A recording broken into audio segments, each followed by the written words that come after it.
Thank you for tuning in to the Into the Classroom series produced by Mental Health California, sponsored by Blue Shield of California's Blue Sky Initiative.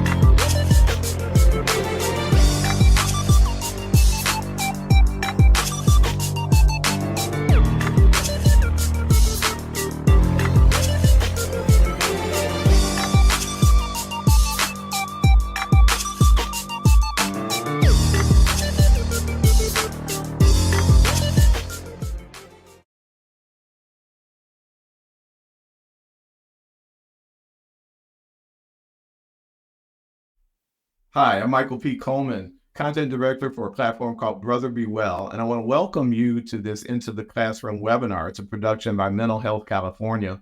And in this series, we've been spotlighting a number of nonprofits that are bringing services to you and to the community. Today's guest is Agile Group Mental Wellness Consultants. I've got their principal consultant on the line ready to talk to you. His name is Michael Kraft, brand new friend of mine. Michael, how are you doing? Michael, good. How you doing, man? Thank you so much for having me. I appreciate you. Thank you we appreciate you. And I know it's been a busy day for you, so I appreciate you making some time for us today. Thanks a lot, sir. Oh, no problem at all. I love doing this. We've got a deck that you got some pretty cool information, and you got a particular service. I can't wait to talk about it. I've been waiting for about a week actually to talk about it. I think it's so innovative. We're going to get to it in a second. But let's just start walking us through Agile Group Mental Wellness Consultants, rather, an interactive conversation about family values, life lessons learned, mental health awareness, and aging. Let me ask you this as we get into this, getting to know us, and you've got some information there, Michael. There's typically so much of a focus on youth mental wellness today, and there's certainly a need for that. We and other organizations are happy to do that. But a lot of times seniors kind of get forgotten, or at least pushed to the back of the bus, so to speak, in that conversation. Why do you think that is? And what was the inspiration for you to put the senior community front and center on your platform? And then also, the third question, we got a lot of youth that are going to be watching. Why should they be interested in this?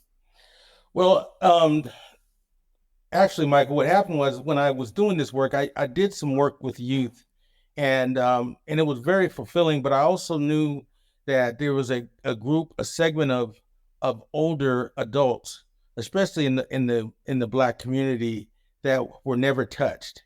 A lot of times what we do is we assume as we get older, when we get wiser, things don't affect us as much as they do when we're young.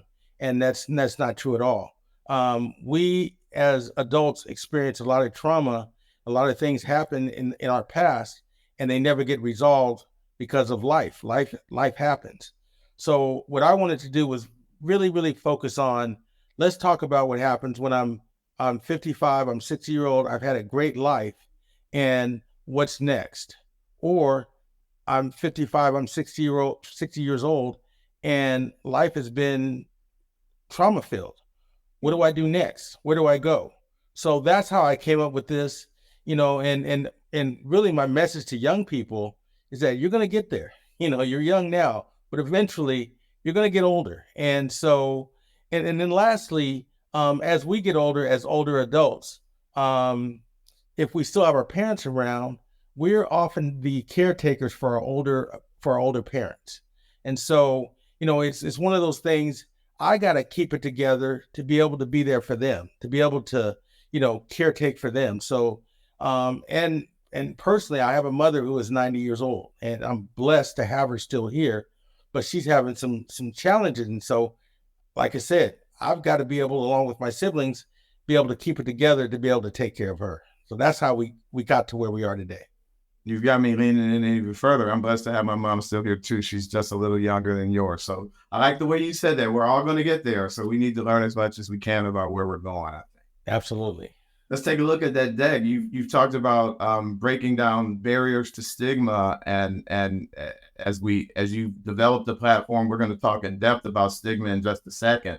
But can you talk about a little bit why stigma is so pervasive and why you got to tackle that head on, take the bull by the horns? Well, historically, and when I say we, I'm talking about, African Americans, or as I say, Black folks, we have never really embraced the whole mental health thing.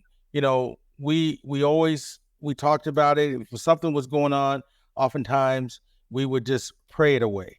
And and don't get me wrong, that is a wonderful thing to do, to lean on your faith and when you have times of trouble. But sometimes and oftentimes we need professional help. And for in the let's say the 30s, 40s, and 50s, that wasn't provided for us, especially here in America.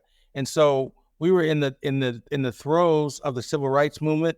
As we moved from the 50s to the 60s, it was even more pervasive when we dealt with one of the heaviest things in the Black community was the assassination of Martin Luther King. We also lost Malcolm X. We also lost John F. Kennedy in the 60s. So we lost a lot of people who were very influential in our community. And so what happened was that trauma, it never went away. We were also coming out of the Second World War. We were going into the Vietnam War, and a lot of the men got sent off to war. All these traumas of being able to come back to America, the people that they left behind, the kids that were born while they were gone, all of those things, and especially the trauma on the women, all those things were left for us to deal with. And they never got talked about, they never got dealt with. So as we progressed through life, those generational trauma filled years started piling up on us. And there was nothing there for us to be able to deal with those things. So we get to where we're older adults and we are the kids of older adults, and we've got this burden of trauma left on us, and we did not deal with it. We didn't know how to deal with it, and we never wanted to admit that what I call the D word, depression, had set into a big part of our community.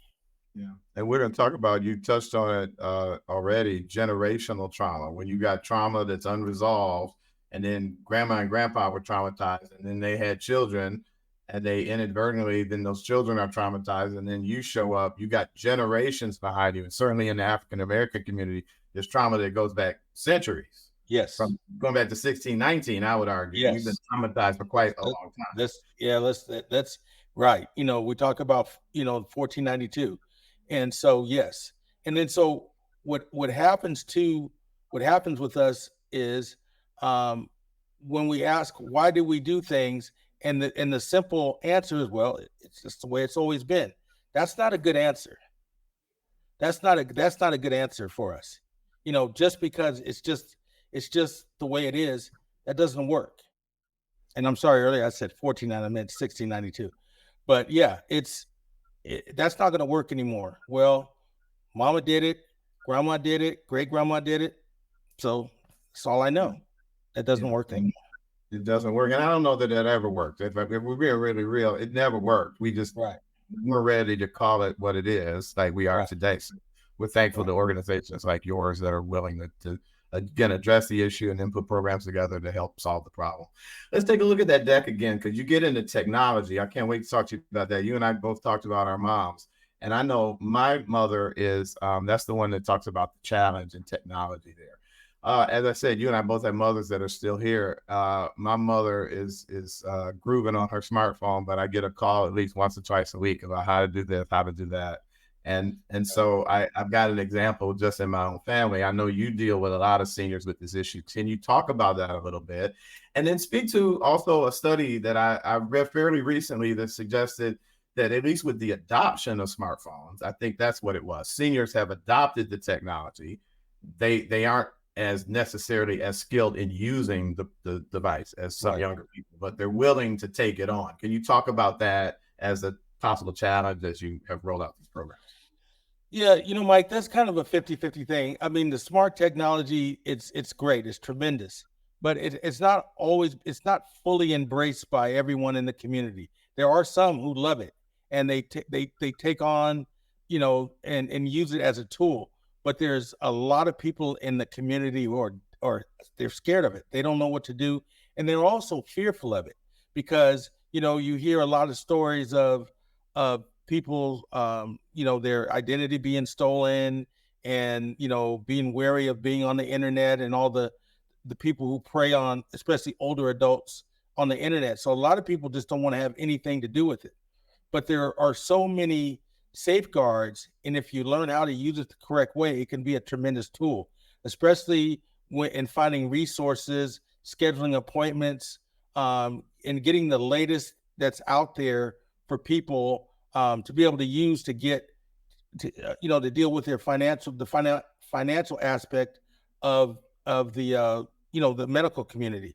Mhm. So what we've tried to do and what we've been doing is really trying to get people to understand we've got to use these tools. We cannot, be part of the tech divide on the other side of the tech divide that doesn't use it, because a lot of other people in the community are using it. They're taking advantage of it, and what happens if you don't do that, you're going to get left behind.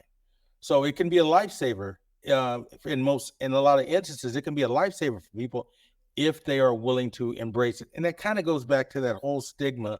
A lot of times in our communities, we get a hold of these myths, and if you step on a crack, you're going to have so many years of bad luck and that kind of stuff.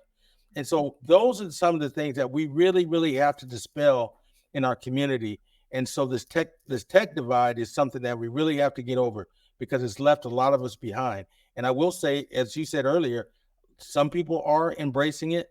And I will commend the people in the community who are holding seminars and going out and being very, very proactive in teaching people.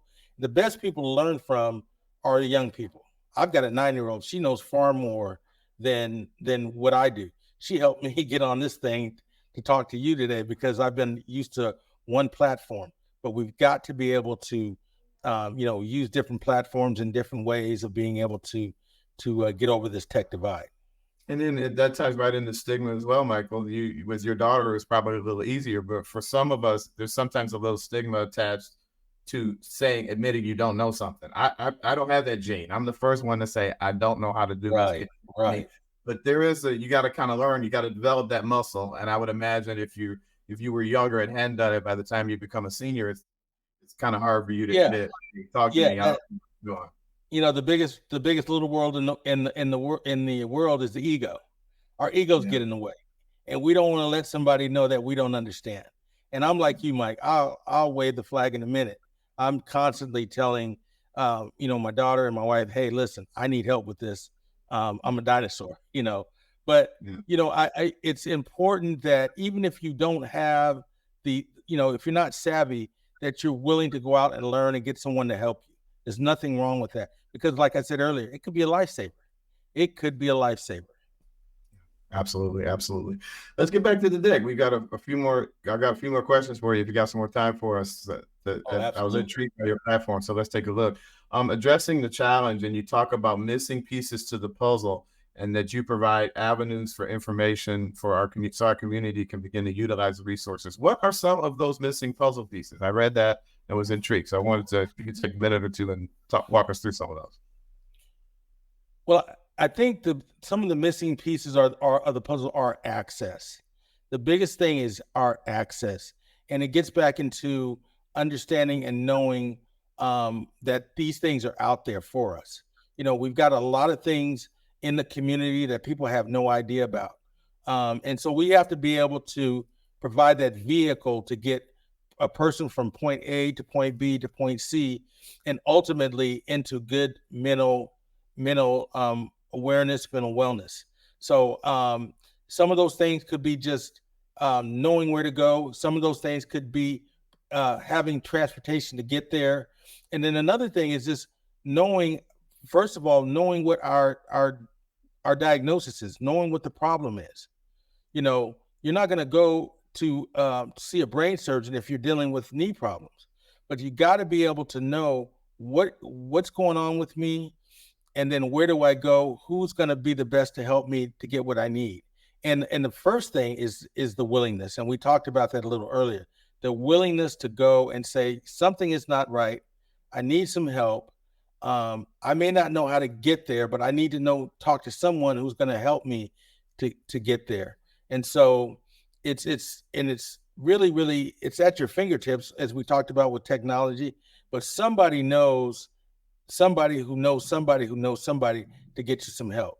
It's not a big mystery. Mental wellness is not the big mystery. It's not the big taboo anymore. It is out there for us to take advantage of, and we really need to do that.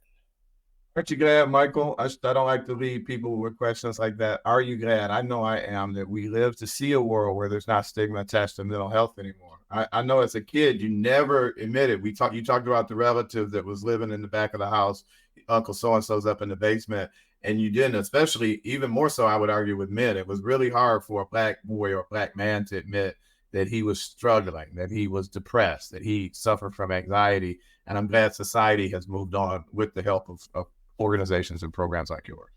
Oh, absolutely, and it's still kind of rampant, but it's not as bad as it was. I will say that. I worked nearly a 30-year career in law enforcement, and I remember early on, like I said earlier, that D word, the depression. There was no way in the world that you could get someone to admit that they were depressed. It was that stigma that we talked about.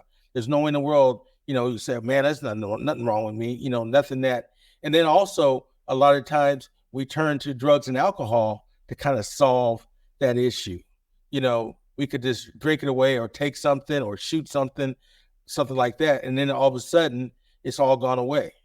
All it does is compound. So now, at least, especially in the male population, and I really try to focus on males, especially black males, to be able to talk to somebody. It's the hardest thing in the world for us to do, is admit to another man, or anybody for that matter, man, I think I'm going through something, and I think I might be depressed. That's the hardest thing in the world. So now it's getting a lot better. We still got a ways to go, but it's getting better on being able to admit it and then try to get some help. And it's really prolonging life, because we have a fairly high number of suicide in our community also. And so if we could get early intervention, get people to admit and get past their stigmas, get out of their own way, then ultimately we're saving lives. Yeah, absolutely. Thank you for sharing so openly about those topics, Michael. And I'll touch on a few of those before we wrap up. There's another platform that addresses some of those topics on a regular basis, so we'll talk about that a little bit. Let's get back to that debt, because I've got some other questions there. You talk about generational stigma, and we touched on it a little bit. So don't spend a lot of time here, if you would, Michael. But can you talk about that cycle? So we touched on it a minute ago. Different generations are impacted, and I'm trying to think of a good analogy. It's not going to get any better. My dad used to say it's going to get worse before it gets better. If you don't break the cycle, think about water going down a drain or a tornado. It gets going, and once it's rolling, it's hard to stop it. So can you talk about how you can break that cycle of generational stigma? Well, as we talked earlier about, just sometimes it's not just that easy to say, well, I'm going to make a decision to do that.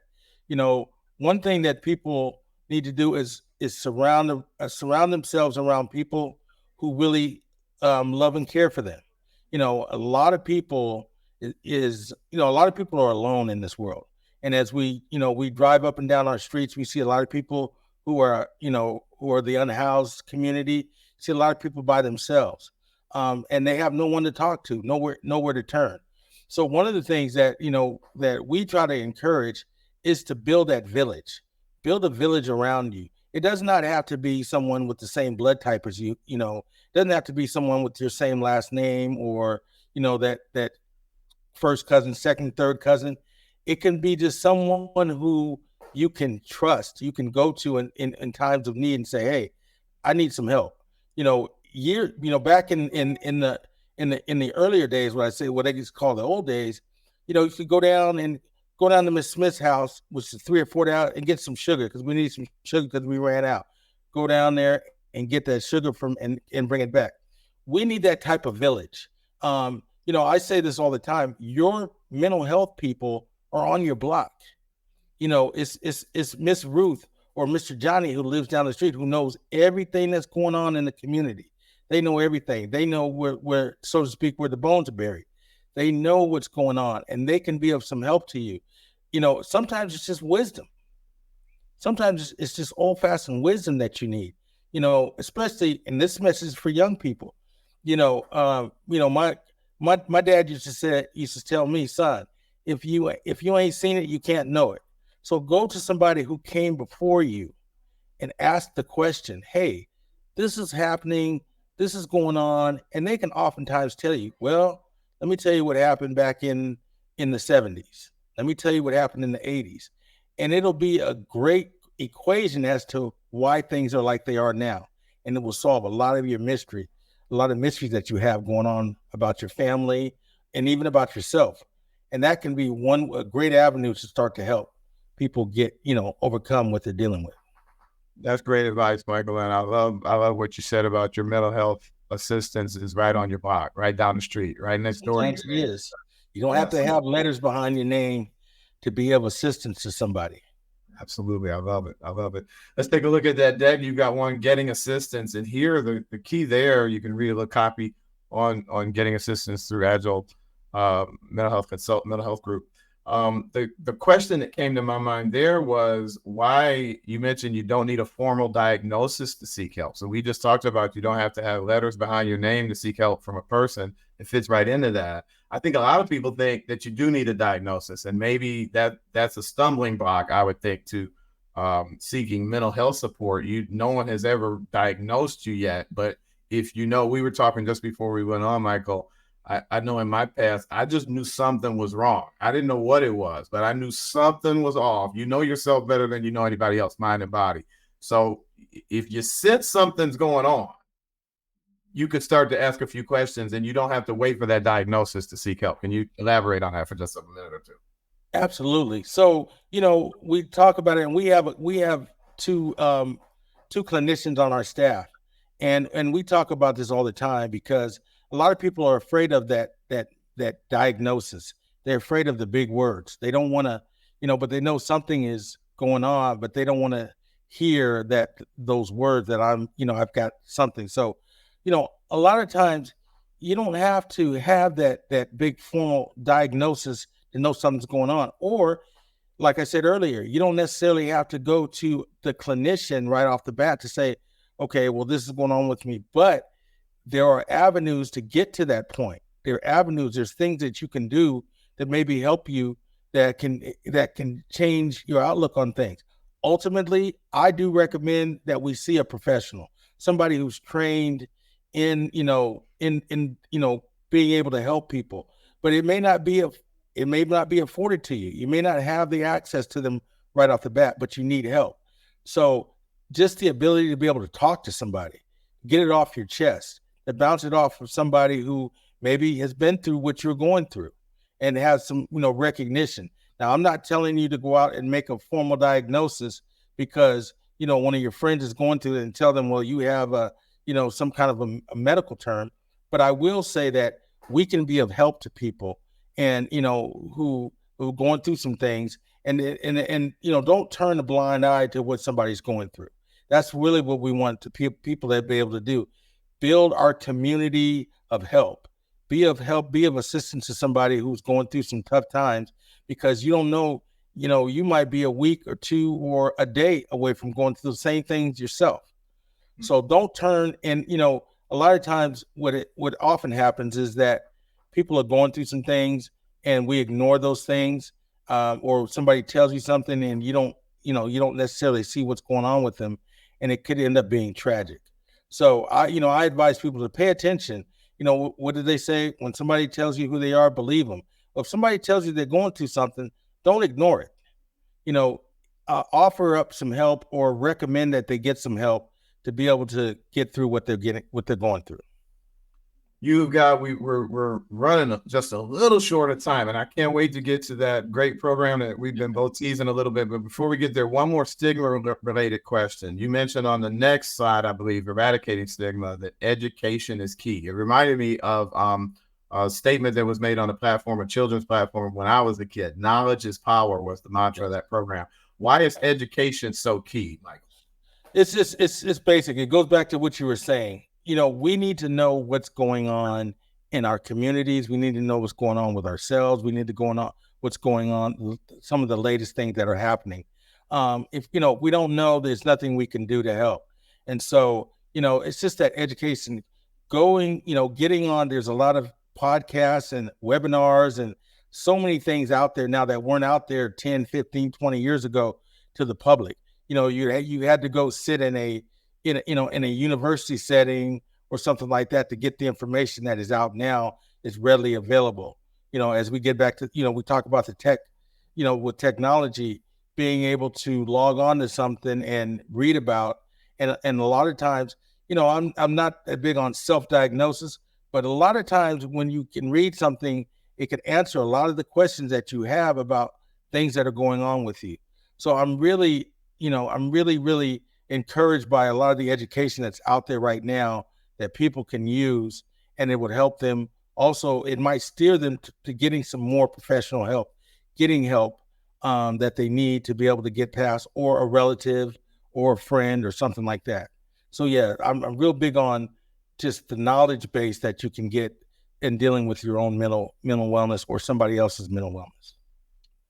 Michael, I feel like if we had sound effects, I would say a drum roll, please, because I can't wait to get into the meat of this. Pardon the pun, the meat and potatoes of this. You have come up with, if we can take a look at that next slide, you have come up with a great solution, I think. And for people in my generation, we can recall those Sunday dinners from the past, where the whole family come, heck or high water. My grandma showed up every day, and my mother and father, of course, and her brother was there, and his kids, my first cousins, and we all got together. And I think I and many other people might have underestimated the power of that. We as a society have gotten away from that. So I love the idea of you guys reintroducing this for a new, introducing it for a new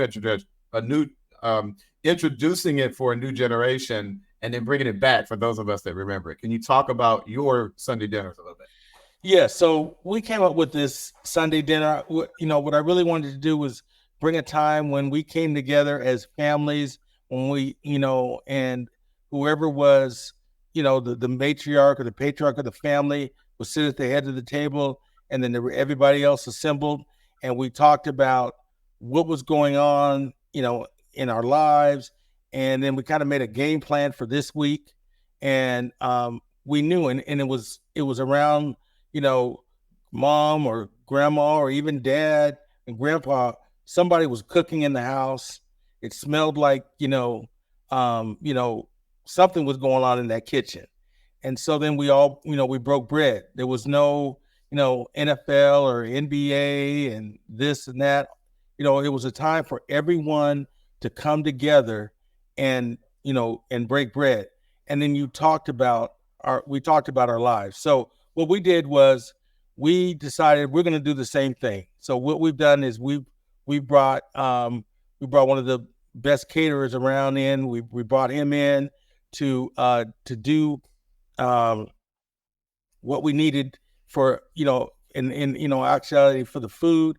Then we've invited people from the community to come in and just break bread and talk about what's going on in your life, what's affecting us, what's bothering us, get it out, and also the celebrations of life, you know. And so it was kind of an experiment at first, and I didn't know which way it was going to go, but man, it has taken off, and it is, it's a bestseller as far as I'm concerned, and it's all free. So, I'm really happy with it. We've had young and old. It started out being for older adults, and now we've got young people coming in. We've got young people coming in making testimonies about their lives and some of the struggles they're having, and how the struggles they're having now, they don't want to carry those things on throughout their life, so that when they get to be older adults, that stuff can be, behind them. We've got older people making testimonies about how I wish I had have done this, giving the message to the young people. Do this now while you're young. You're going to be old a lot longer than you're going to be young. Treasure your youth and get those things, some of the things that are going on, that have gone on in their lives, get those things out of the way. The stigma thing, get help. There is no shame in saying that I've got some mental issues. I've got depression going on. I've got substance abuse going on. I've got, alcohol abuse going on. There's all kind of things that we live with that so it's come out. It's come out. I'm especially proud of the last one we had. We average about 38 to 43 people a week. The Sundays that we're doing one Sunday every month. And our last one we had 14 men, and that was just incredible. That made me so happy because now the men are starting to come out and we're learning how to express ourselves. So it's been great. I can't. I couldn't be happier about the success of that program. We're running just a hair short, so we got a couple of slides I want to show really quickly. If we could join us for Sunday dinner, that's some of the information that we just talked about, and then maybe the next one, if we could take a quick look at that. Previous Sunday dinner topics. Do you want to touch on any one or two of those really quickly, Michael? Yeah, we did the last one we did was the examine,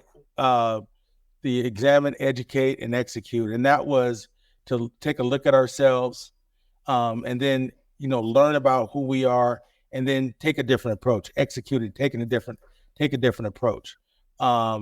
And then I guess the last one was Black Mental Health Matters, the then and now. And so that was spectacular because we talked about what was going on early on, and then how things have changed, and how would I reinvent myself if I was in an opportunity to reinvent myself. What would I do? What would I change? Some people said absolutely nothing. Some people talked about the trial is a triumph, which is very true. Some people said, oh, I would definitely change how I did things and what I did, how I got to where I am, because things would have been different. So you get a whole host of different things. We get a lot of people who are in the throes of raising kids, and they just want to make sure that what they went through, the kids won't go through. And so it's been it's been tremendous, and I'm overjoyed with how things have gone so far. You've made me excited and hungry at the same time. So don't be surprised if I pop up in one of those Sunday. Well, Michael, you are certainly invited, brother. I will make sure that you get the information for the next one. And make sure I get a good plate too. I can't you'll wait. get a good plate. And also we got to go tray. So everybody gets a meal that day, and they get a to-go tray to take home with them. So I'm so there. You done. I'll see you soon. I'll see you very soon. Just before I got to let you go, Michael, and we could talk for a long time. I can already tell you and I are going to be good friends. You got a resource guide for elders that I wanted to ask you about quickly. If you could share with our viewers, you mentioned expungement programs there, and I was intrigued by that because I don't think a lot of people think about the emotional and psychological weight that some people are carrying around with them when they have something in their past. Frankly, in our community, it doesn't even have to be something that you actually did. We got a lot of incarcerated Black men that were in the crimes. We don't want to get in that. That's a separate conversation. But can you talk about how and why, or rather why you decided to add that to the issues that you were going to tackle with your program? So you're absolutely right. As I said earlier, I spent nearly 30 years in law enforcement, and I saw a lot of people who had committed crimes in the past and they never got these things. A lot of these things could be expunged, taken off their record, but they show up, and it keeps them from getting housing, keeps them from getting better jobs, or it keeps them from getting jobs at all. Mm-hmm. So what we've done is we're putting together a resource guide to help people to get to a lot of the resources we talk about, but we're also putting together an expungement clinic. And that expungement clinic is going to be for anyone who has a criminal past. They can come and they can find out what will it take for me to get that removed from my record, so that I can get, like I said earlier, better housing. So I could get the job that I want, or I can get an increase, so it'll allow me to, make more money. Therefore, I can take care of my family. I can take care of myself. So it's so vital. And a lot of people don't know, as you said earlier, there's crimes that maybe I did not necessarily commit, but they may be on my record. Those things simply need to be taken off. It's just it's a click of a computer, and a lot of people don't do it. A lot of people can't get their driver's license because of things have happened. And then we have child support issues. There's all kind of issues that affect us, especially Black males, and we don't even know about them. So we've decided to put together a program to allow people to come in, speak to legal experts who can help um, can help you get these things off of your record and then and enhance your life. And it's all going to be absolutely free. So I will definitely let you know when we're going to finally get this done. Hopefully, it'll be in the next couple months, and we can roll it out and help the community. And maybe even bring you back and we can talk. We can spend another few minutes just talking about that program. I want to make that commitment, but I'd love to Absolutely. talk about it. Maybe we do a live show from Sunday dinner or something. That would be even Yeah, I was just gonna say we could do a follow up at Sunday dinner. That would be right. great. The Absolutely. final slide. Speaking of Sunday dinner, we got a location for people that want to know about it. It's the Sunday dinner is at the Rhodes Family Creative Empowerment Center, and we've got a Yes. site on this. The address is 7000 Franklin Boulevard, and it's Suite 1010 in Sacramento. That's the Rhodes Family Creative Empowerment Center. There's also a phone number there, Michael. I'm told that's your phone number, so Yeah, people that's can. my phone number. You can reach me, give me a call, and actually give me a call first because I'm rarely at the Rose family. I'm really only there on for the Sunday dinners. But you can give me a call and I can give you the next date, and then we'll be able to go from there and invite you to come out. It's open to anybody who wants to come, who feels that they want to come and get some information. Hopefully, you also want to give some information and share of yourself. But if you just want to come and listen and take it all in, that's perfectly fine. You can come in, get a great meal, get a meal to go, and come share with us. And you said it's the last Sunday of every month, so we can It's generally not the start. last Sunday. We it varies. It varies. It depends on the availability of because Rose Family Creative Empowerment Center is a resource for the South Sacramento community. So we kind of move around on Sunday, but it's always going to be on a Sunday. It's usually from one until 4, and it's just a great time to come out and fellowship a little. You can come after church and continue your fellowship, um, and just come out and have a great time and get fed in several ways. A lot of ways. My mistake. You said the last Sunday, and I heard that as the last Sunday a month. So thanks for correcting that. You got the phone number, and so call Michael, Absolutely. and he'll let you know when the date of the next one is. I want to thank you, Michael Kraft, Yes. from the Agile Mental Health Consultants. Really appreciate the time and attention that you gave to this conversation, and I know a lot of people are going to be as intrigued as I were. Thank you, sir. Appreciate it. Thank you, Michael. I appreciate you, man. We'll talk to you soon, sir. Okay, brother. And I want to thank you for checking out this Into the Classroom webinar. Please come back for the next one. As I said, we're in the middle of a series highlighting a number of nonprofits in the area that are providing services that we think that you need to and want to know about. So check that all out. This has been a production of Mental Health California and brought to you by Mental Health California. And I should say it's part of Blue Shield of California's Blue Sky Initiative. And you can read all about the Blue Sky Initiative at a website that I hope we got for you right here. Blue Shield of California's Blue Sky Initiative is at bluesky.blueshieldca.com. bluesky.blueshieldca.com. My name again. Well, no, another website I got to tell you about really quickly. We've been talking about it a lot. Brother Be Well is a platform designed for people of color, men of color, and a lot of the issues we just talked about: incarceration, praying problems away, self-medicating with drugs and alcohol, all of that and more is available for you at brotherbewell.com. So check that out as well. My name again, Michael P. Coleman. I'm content director for that Brother Be Well platform. Thank you for being with us today. And I want to look forward, invite you to come back and join us. I can't wait to talk to you again. Till next time, take care of yourself, take care of somebody else. We'll see you later. Bye-bye.